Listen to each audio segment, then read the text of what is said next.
Okay, so yun po yung paalala sa atin ng Diyos dito sa ating pag-aaral patungkol po sa pagtitiwala sa Panginoon. So, mga landas patungo sa kapayapaan. So, pag nagtitiwala tayo sa Panginoon, ang landas natin ay patungo sa kapayapaan. So, sa ating short recap, ano po yung paalala sa atin ng Diyos dito sa ating foundation verse? So, unang-una, trust in the Lord. Okay, so magtiwala tayo sa Panginoon. And then pangalawa, do good and dwell in the land. So gumawa tayo ng mabuti at mananahan tayo sa lupain. Amen. So dyan po muna tayo magtatapos. So to be continued po tayo sa ating pag-aaral na ito ng salita ng Diyos about sa pagtitiwala sa Panginoon. So tayo po muna ay sumandaling yumuko at manalangin. Lord, thank you sa oras na ito, sa aming napakinggan yung salita patungkol sa pagtitiwala sa Panginoon. Lord, manalangin namin, O Diyos, na ang aming pagtitiwala sa iyo ay tuloy-tuloy, Panginoon. Hindi po, Panginoon, napuputol ang aming pagtitiwala sa iyo. Pagkat there are so many blessings pag kami nagtitiwala sa iyo, Diyos. Kami ay mananahan ng ligtas sa lupain at ang aming buhay ay magiging mapayapa.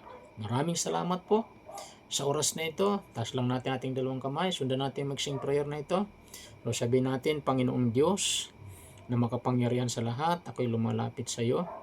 Nagpapakumbaba sa iyong harapan. Humihingi pa ako ng tawad sa lahat ng mga nagawa kong kasalanan. Linisin niyo po ako ng iyong banal na dugo. Binubuksan ko ngayon aking puso.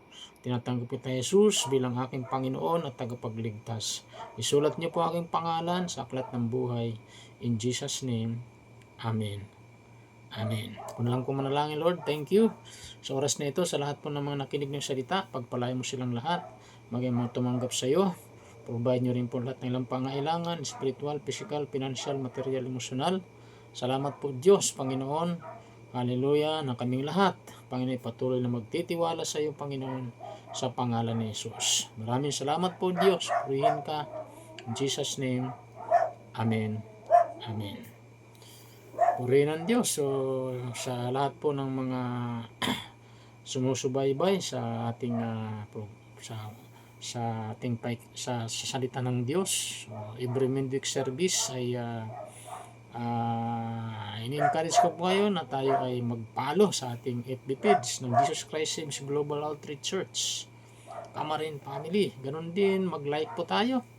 At ganon din, na-announce ko rin po na every Sunday yung ating service ay tuloy-tuloy po 9 o'clock in the morning. So, na-invite ko po lahat po ng mga nakikinig at ganun din ang mga congregation natin. So, mag-invite po tayo ng mga kaibigan natin. Ganun din yung ating midweek service. Tuloy-tuloy po yan every Thursday, 6:30 p.m. At yung ating online prayer every Wednesday, 8 p.m. Tuloy-tuloy rin po. At ganun din yung ating panalangin on-site every Saturday, 8:30 in the morning. Okay, so dyan lang po muna tayo magtapos. Tayo manalangin. Lord, thank you sa oras na ito, sa pagkatapos ng aming pag-aaral ng salita. Pagpalain mo lahat na nakinig ngayong gabi sa pangalan ni Jesus. Amen. Amen. God bless po sa lahat. Bye-bye.